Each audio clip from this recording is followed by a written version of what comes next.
The Great Gatsby, Chapter 9.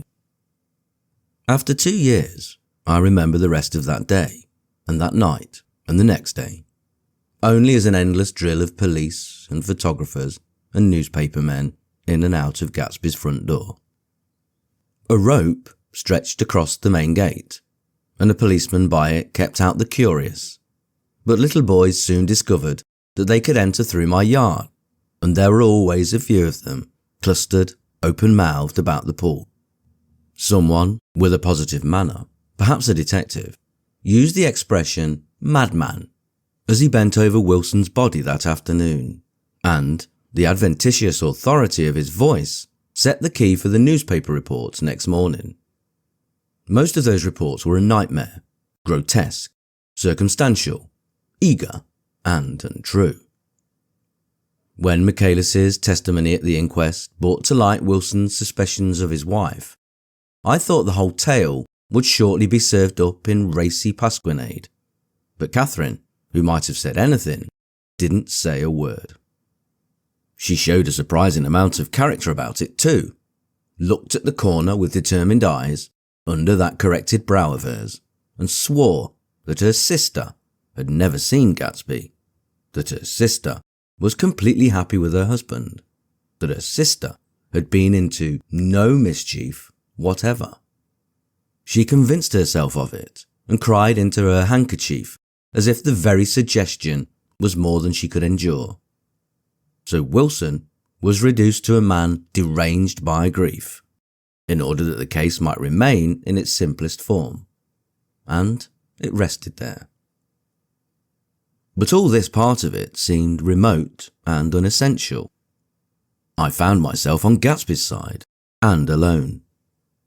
From the moment I telephoned news of the catastrophe to West Egg Village, every surmise about him and every practical question was referred to me. At first, I was surprised and confused. Then, as he lay in his house and didn't move or breathe or speak, hour upon hour, it grew upon me that I was responsible because no one else was interested. Interested, I mean, with that intense personal interest, to which everyone has some vague right at the end. I called upon Daisy half an hour after we found him, called her instinctively and without hesitation, but she and Tom had gone away early that afternoon and taken baggage with them. Left no address? No. Say when they'd be back? No. Any idea where they are? How I could reach them? I don't know, can't say. I wanted to get somebody for him. I wanted to go into the room where he lay and reassure him. I'll get somebody for you, Gatsby. Don't worry. Just trust me, and I'll get somebody for you. Meyer Wolfsheim's name wasn't in the phone book. The butler gave me his office address on Broadway, and I called information. But by the time I had the number, it was long after 5, and no one answered the phone. Will you ring again? I've rung 3 times. It's very important. Sorry, I'm afraid no one's there. I went back to the drawing room and thought for an instant that they were chance visitors, all these official people who suddenly filled it. But though they drew back the sheet and looked at Gatsby with shocked eyes, his protest continued in my brain. Look here, old sport, you've got to get somebody for me. You've got to try hard. I can't go through this alone. Someone started to ask me questions, but I broke away and going upstairs, looked hastily through the unlocked parts of his desk. He'd never told me definitely that his parents were dead. But there was nothing, only the picture of Dan Cody, a token of forgotten violence staring down from the wall. Next morning, I sent the butler to New York with a letter to Wolfsheim, which asked for information and urged him to come out on the next train. That request seemed superfluous when I wrote it. I was sure he'd start when he saw the newspapers, just as I was sure there'd be a wire from Daisy before noon. But neither a wire nor Mr. Wolfsheim arrived. No one arrived, except more police and photographers and newspapermen. When the butler brought back Wolfsheim's answer, I began to have a feeling of defiance, of scornful solidarity between Gatsby and me against them all. Dear Mr. Carraway, this has been one of the most terrible shocks of my life to me. I hardly can believe it, that it's true at all. Such a mad act as that man did should make us all think. I cannot come down now as I am tied up in some very important business, and cannot get mixed up in this thing now. If there is anything I can do a little later, let me know in a letter by Edgar. I hardly know where I am when I hear about a thing like this, and am completely knocked down and out. Yours truly, Maya Wolfsheim. And then, hasty addenda beneath. Let me know about the funeral, etc. Do not know his family at all. When the phone rang that afternoon, and long distance said Chicago was calling, I thought this would be Daisy at last. But the connection came through as a man's voice, very thin and far away. This is Slagle speaking. Yes? The name was unfamiliar. Hell of a note, isn't it? Get my wire? There haven't been any wires. Young Park's in trouble, he said rapidly. They picked him up when he handed the bonds over the counter. They got a circular from New York, giving him the numbers just 5 minutes before. What do you know about that, hey? You can never tell in these hick towns. Hello, I interrupted breathlessly. Look here, this isn't Mr. Gatsby. Mr. Gatsby's dead. There was a long silence on the other end of the wire, followed by an exclamation, then a quick squawk as the connection was broken. I think it was on the third day that a telegram signed Henry C. Gatz arrived from a town in Minnesota. It said only that the sender was leaving immediately and to postpone the funeral until he came. It was Gatsby's father, a solemn old man, very helpless and dismayed, bundled up in a long, cheap ulster against the warm September day. His eyes leaked continuously with excitement, and when I took the bag and umbrella from his hands, he began to pull so incessantly at his sparse grey beard that I had difficulty in getting off his coat. He was on the point of collapse, so I took him into the music room and made him sit down while I sent for something to eat. But he wouldn't eat, and the glass of milk spilled from his trembling hand. I saw it in the Chicago newspaper, he said. It was all in the Chicago newspaper. I started right away. I didn't know how to reach you. His eyes, seeing nothing, moved ceaselessly about the room. It was a madman, he said. He must have been mad. Wouldn't you like some coffee? I urged him. I don't want anything. I'm all right now, Mr. Carraway. Well, I'm all right now. Where have they got Jimmy? I took him into the drawing room where his son lay and left him there. Some little boys had come up on the steps and were looking into the hall. When I told them who had arrived, they went reluctantly away. After a little while, Mr. Gatz opened the door and came out, his mouth ajar, his face flushed slightly, his eyes leaking isolated and unpunctual tears. He had reached an age where death no longer has the quality of ghastly surprise. And when he looked around him now for the first time and saw the height and splendour of the hall and the great rooms opening out from it into other rooms, his grief began to be mixed with an awed pride. I helped him to a bedroom upstairs. While he took off his coat and vest, I told him that all arrangements had been deferred until he came. I didn't know what you'd want, Mr. Gatsby. Gatz is my name. Mr. Gatz, I thought you might want to take the body west. He shook his head. Jimmy always liked it better down east. He rose up to his position in the east. Were you a friend of my boy's, Mr. We were close friends. He had a big future before him, you know. He was only a young man, but he had a lot of brain power here. He touched his head impressively, and I nodded. If he'd have lived, he'd have been a great man, a man like James J. Hill. He'd have helped build up the country. That's true, I said, uncomfortably.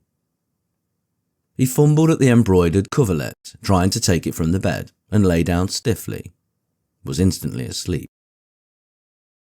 That night, an obviously frightened person called up and demanded to know who I was before he would give his name. "This is Mr. Carraway," I said. "Oh," he sounded relieved. "This is Klipspringer." I was relieved too, but that seemed to promise another friend at Gatsby's grave.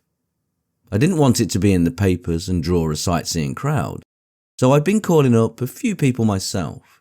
They were hard to find. "The funeral's tomorrow," I said, 3 o'clock, here at the house. "I wish you'd tell anybody who'd be interested." "Oh, I will," he broke out hastily. "Of course, I'm not likely to see anybody, but if I do." His tone made me suspicious. "Of course, you'll be there yourself." "Well, I'll certainly try. What I called up about is—" "Wait a minute," I interrupted. "How about saying you'll come?" "Well, the fact is, the truth of the matter is that I'm staying with some people up here in Greenwich. They rather expect me to be with them tomorrow. In fact, there's a sort of picnic or something. Of course, I'll do my best to get away." I ejaculated an unrestrained "huh," and he must have heard me, for he went on nervously. "What I called up about was a pair of shoes I left there. I wonder if it'd be too much trouble to have the butler send them on. You see, they're tennis shoes, and I'm sort of helpless without them. My address is care of B.F." I didn't hear the rest of the name, because I hung up the receiver. After that, I felt a certain shame for Gatsby. One gentleman to whom I telephoned implied that he had got what he deserved. However, that was my fault, for he was one of those who used to sneer most bitterly at Gatsby on the courage of Gatsby's liquor, and I should have known better than to call him. The morning of the funeral, I went up to New York to see Meyer Wolsheim. I couldn't seem to reach him any other way. The door that I pushed open, on the advice of an elevator boy, was marked the Schwastike Holding Company, and at first there didn't seem to be anyone inside. But when I'd shouted "hello" several times in vain, an argument broke out behind a petition, and presently a lovely Jewess appeared at an interior door and scrutinized me with black, hostile eyes. "Nobody's in," she said. "Mr. Wolsheim's gone to Chicago." The first part of this was obviously untrue, for someone had begun to whistle the rosary tunelessly inside. "Please say that Mr. Carraway wants to see him." "I can't get him back from Chicago, can I?" At this moment, a voice, unmistakably Wolsheim's, called, "Stella," from the other side of the door. "Leave your name on the desk," she said quickly. "I'll give it to him when he gets back." "But I know he's there." She took a step toward me and began to slide her hands indignantly up and down her hips. "You, young men, think you can force your way in here any time," she scolded. "We're getting sick and tired of it. When I say he's in Chicago, he's in Chicago." I mentioned Gatsby. "Oh." She looked at me over again. "Will you just— what was your name?" She vanished. In a moment, Meyer Wolsheim stood solemnly in the doorway, holding out both hands. He drew me into his office, remarking in a reverent voice that it was a sad time for all of us, and offered me a cigar. "My memory goes back to when I first met him," he said. "A young major just out of the army and covered over with medals he got in the war. He was so hard up, he had to keep on wearing his uniform because he couldn't buy some regular clothes. First time I saw him was when he came into Weinbrenner's pool room at 43rd Street and asked for a job. He hadn't eaten anything for a couple of days. 'Come on, have lunch with me,' I said. He ate more than $4 worth of food in half an hour." "Did you start him in business?" I inquired. "Start him? I made him." "Oh." "I raised him up out of nothing, right out of the gutter. I saw right away he was a fine appearing, gentlemanly young man, and when he told me he was Oxford, I knew I could use him good. I got him to join the American Legion, and he used to stand high there. Right off, he did some work for a client of mine, up to Albany. We were so thick like that in everything. He held up two bulbous fingers. Always together. I wondered if this partnership had included the World Series transaction in 1919. Now he's dead, I said after a moment. You were his closest friend, so I know you'll want to come to his funeral this afternoon. I'd like to come. Well, come then. The hair in his nostrils quivered slightly, and as he shook his head, his eyes filled with tears. I can't do it. I can't get mixed up in it, he said. There's nothing to get mixed up in. It's all over now. When a man gets killed, I never like to get mixed up in it in any way. I keep out. When I was a young man, it was different. If a friend of mine died, no matter how, I stuck with them to the end. You may think that's sentimental, but I mean it. To the bitter end. I saw that for some reason of his own, he was determined not to come, so I stood up. Are you a college man? He inquired, suddenly. For a moment, I thought he was going to suggest a connection, but he only nodded and shook my hand. Let us learn to show our friendship for a man when he is alive, and not after he is dead, he suggested. After that, my own rule is to let everything alone. When I left his office, the sky had turned dark, and I got back to West Egg in a drizzle. After changing my clothes, I went next door and found Mr. Gatz walking up and down excitedly in the hall. His pride in his son, and in his son's possessions, was continually increasing, and now he had something to show me. Jimmy sent me this picture. He took out his wallet with trembling fingers. Look, here. It was a photograph of the house, cracked in the corners and dirty with many hands. He pointed out every detail to me eagerly. Look there, and then sought admiration from my eyes. He had shown it so often that I think it was more real to him now than the house itself. Jimmy sent it to me. I think it's a very pretty picture. It shows up well. Very well. Had you seen him lately? He come out to see me 2 years ago and bought me the house I live in now. Of course, he was broke up when he run off from home, but I see now there was a reason for it. He knew he had a big future in front of him, and ever since he made a success, he was very generous with me. He seemed reluctant to put away the picture, held it for another minute, lingeringly, before my eyes. Then he returned the wallet and pulled out from his pocket a ragged old copy of a book called Hopalong Cassidy. Look here, this is the book he had when he was a boy. It just shows you. He opened it at the back cover and turned it around for me to see. On the last flyleaf was printed the word schedule and the date September 12th, 1906. And underneath, rise from bed 6 a.m.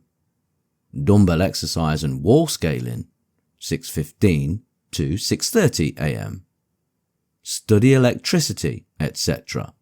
7:15 to 8:15 a.m. Work 8:30 to 4:30 p.m. Baseball and sports 4:30 to 5 p.m. Practice elocution, poise and how to attain it 5 to 6 p.m. Study needed inventions 7 to 9 p.m. General resolves: no wasting time at shafters or a name which was indecipherable. No more smoking or chewing. Bath every other day. Read one improving book or magazine per week. Save $5. Crossed out $3 per week. Be better to parents. I came across this book by accident, said the old man. It just shows you, don't it? It just shows you. Jimmy was bound to get ahead. He always had some resolves like this or something. Do you notice what he's got about improving his mind? He was always great for that. He told me I ate like a hog once. and I beat him for it. He was reluctant to close the book, reading each item aloud and then looking eagerly at me. I think he rather expected me to copy down the list for my own use. A little before 3, the Lutheran minister arrived from Flushing, and I began to look involuntarily out the windows for other cars. So did Gatsby's father. And as the time passed, and the servants came in and stood waiting in the hall, his eyes began to blink anxiously, and he spoke of the rain in a worried, uncertain way. The minister glanced several times at his watch, so I took him aside and asked him to wait for half an hour. But it wasn't any use. Nobody came. About 5 o'clock, our procession of 3 cars reached the cemetery and stopped in a thick drizzle beside the gate. First, a motor hearse, horribly black and wet. Then, Mr. Gats and the minister and me in the limousine.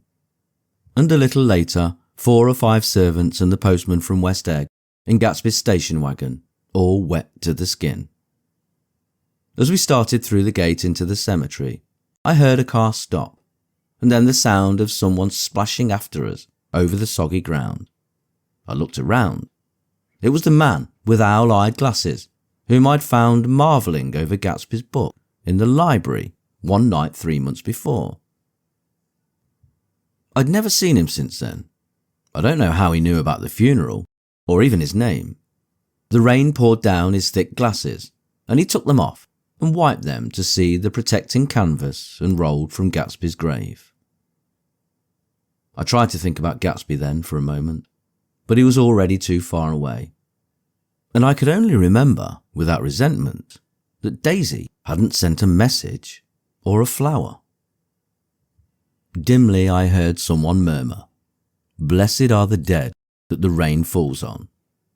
And then the owl-eyed man said, "Amen to that," in a brave voice. We straggled down quickly through the rain to the cars. Owl Eyes spoke to me by the gate. "I couldn't get to the house," he remarked. "Neither could anybody else." "Go on," he started. "Why, my God, they used to go there by the hundreds." He took off his glasses and wiped them again, outside and in. "The poor son of a bitch," he said. One of my most vivid memories is of coming back west from prep school and later from college at Christmas time. Those who went farther than Chicago would gather in the old dim Union Station at 6 o'clock of a December evening with a few Chicago friends, already caught up into their own holiday gaieties, to bid them a hasty goodbye. I remember the fur coats of the girls returning from Miss This or That's, and the chatter of frozen breath, and the hands waving overhead as we caught sight of old acquaintances and the matchings of invitations. "Are you going to the Ordways, the Herseys, the Schultzes?" And the long green tickets clasped tight in our gloved hands. And last, the murky yellow cars of the Chicago, Milwaukee, and St. Paul Railroad, looking cheerful as Christmas itself on the tracks beside the gate. When we pulled out into the winter night, and the real snow, our snow, began to stretch out beside us and twinkle against the windows, and the dim lights of small Wisconsin stations moved by, a sharp, wild brace came suddenly into the air. We drew in deep breaths of it as we walked back from dinner through the cold vestibules, unutterably aware of our identity with this country for one strange hour, before we melted indistinguishably into it again. That's my Middle West, not the wheat or the prairies or the lost Swede towns, but the thrilling returning trains of my youth, and the street lamps and sleigh bells in the frosty dark, and the shadows of holly wreaths thrown by lighted windows on the snow. I am part of that, a little solemn with the feel of those long winters, a little complacent from growing up in the Caraway house, in a city where dwellings are still called, through decades, by a family's name. I see now that this has been a story of the West after all. Tom and Gatsby, Daisy and Jordan and I, we're all Westerners, and perhaps we possess some deficiency in common, which made us subtly unadaptable to Eastern life. Even when the East excited me most, even when I was most keenly aware of its superiority to the bored, sprawling, swollen towns beyond the Ohio, with their interminable inquisitions, which spared only the children and the very old, even then it had always for me a quality of distortion. West Egg, especially, still figures in my more fantastic dreams. I see it as a night scene by El Greco, 100 houses, at once conventional and grotesque, crouching under a sullen, overhanging sky and a lustreless moon. In the foreground, 4 solemn men in dress suits are walking along the sidewalk with a stretcher on which lies a drunken woman in a white evening dress. Her hand, which dangles over the side, sparkles cold with jewels. Gravely, the men turn in at a house, the wrong house, but no one knows the woman's name, and no one cares. After Gatsby's death, the East was haunted for me like that, distorted beyond my eyes' power of correction. So when the blue smoke of brittle leaves was in the air, and the wind blew the wet laundry stiff on the line, I decided to come back home. There was one thing to be done before I left, an awkward and pleasant thing that perhaps had better have been left alone. But I wanted to leave things in order, and not just trust that obliging and indifferent sea to sweep my refuse away. I saw Jordan Baker and talked over and around what had happened to us together, and what had happened afterward to me, and she lay perfectly still, listening in a big chair. She was dressed to play golf, and I remember thinking she looked like a good illustration. Her chin raised a little jauntily, her hair the colour of an autumn leaf, her face the same brown tint as the fingerless glove on her knee. When I had finished, she told me without comment that she was engaged to another man. I doubted that, though there were several she could have married at a nod of her head. But I pretended to be surprised. For just a minute, I wondered if I wasn't making a mistake. Then I thought it all over again quickly and got up to say goodbye. "Nevertheless, you did throw me over," said Jordan suddenly. "You threw me over on the telephone. I don't give a damn about you now, but it was a new experience for me and I felt a little dizzy for a while." We shook hands. "Oh, and do you remember," she added, "a conversation we had once about driving a car?" "Why, not exactly." "You said a bad driver was only safe until she met another bad driver. Well, I met another bad driver, didn't I? I mean, it was careless of me to make such a wrong guess. I thought you were rather an honest, straightforward person. I thought it was your secret pride." "I'm 30, I said. I'm 5 years too old to lie to myself and call it honour." She didn't answer. Angry and half in love with her and tremendously sorry, I turned away. One afternoon late in October, I saw Tom Buchanan. He was walking ahead of me along Fifth Avenue in his alert, aggressive way, his hands out a little from his body, as if to fight off interference. His head moving sharply here and there, adapting itself to his restless eyes. Just as I slowed up to avoid overtaking him, he stopped and began frowning into the windows of a jewellery store. Suddenly he saw me and walked back, holding out his hand. "What's the matter, Nick? Do you object to shaking hands with me?" "Yes. You know what I think of you." "You're crazy, Nick," he said quickly. "Crazy as hell. I don't know what's the matter with you." "Tom," I inquired, "what did you say to Wilson that afternoon?" He stared at me without a word, and I knew I had guessed right about those missing hours. I started to turn away, but he took a step after me and grabbed my arm. "I told him the truth," he said. "He came to the door while we were getting ready to leave, and when I sent down word that we weren't in, he tried to force his way upstairs. He was crazy enough to kill me if I hadn't told him who owned the car. His hand was on a revolver in his pocket every minute he was in the house." He broke off defiantly. What if I did tell him? That fellow had it coming to him. He threw dust into your eyes just like he did in Daisy's. But he was a tough one. He ran over Myrtle like you'd run over a dog and never even stopped his car. There was nothing I could say, except the one unutterable fact that it wasn't true. And if you think I didn't have my share of suffering, look here. When I went to give up that flat and saw that damn box of dog biscuits sitting there on the sideboard, I sat down and cried like a baby. By God, it was awful. I couldn't forgive him or like him, but I saw that what he had done was, to him, entirely justified. It was all very careless and confused. They were careless people, Tom and Daisy. They smashed up things and creatures and then retreated back into their money or their vast carelessness or whatever it was that kept them together and let other people clean up the mess they had made. I shook hands with him. It seemed silly not to, for I felt suddenly as though I were talking to a child. Then he went into the jewellery store to buy a pearl necklace, or perhaps only a pair of cuff buttons, rid of my provincial squeamishness forever. Gatsby's house was still empty when I left. The grass on his lawn had grown as long as mine. One of the taxi drivers in the village never took a fare past the entrance gate without stopping for a minute and pointing inside. Perhaps it was he who drove Daisy and Gatsby over to East Egg the night of the accident, and perhaps he had made a story about it, all his own.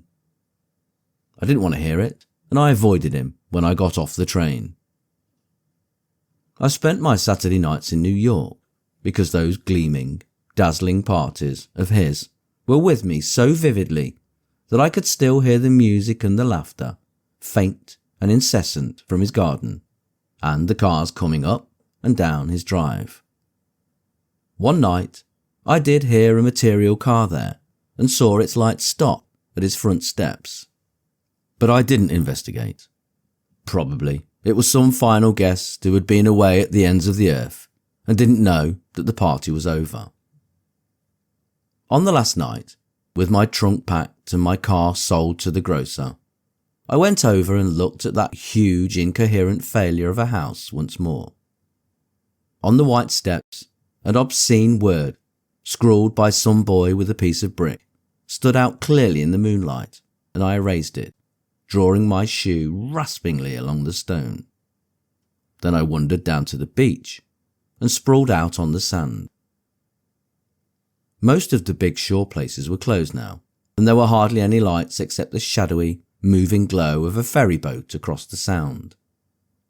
And as the moon rose higher, the inessential houses began to melt away, until gradually I became aware of the old island here that flowered once for Dutch sailors' eyes, a fresh, green breast of the new world. Its vanished trees, the trees that had made way for Gatsby's house, had once pandered in whispers to the last and greatest of all human dreams. For a transitory enchanted moment, man must have held his breath in the presence of this continent, compelled with an aesthetic contemplation he neither understood nor desired, face to face, for the last time in history, with something commensurate to his capacity for wonder. And as I sat there, brooding on the old unknown world, I thought of Gatsby's wonder when he first picked out the green light at the end of Daisy's dock. He had come a long way to this blue lawn, and his dream must have seemed so close that he could hardly fail to grasp it. He did not know that it was already behind him, somewhere back in the vast obscurity beyond the city, where the dark fields of the Republic rolled on under the night. Gatsby believed in the green light, the orgastic future that year by year recedes before us. It eluded us then, but that's no matter. Tomorrow we will run faster, stretch out our arms further, and one fine morning. So we beat on, boats against the current, borne back ceaselessly into the past.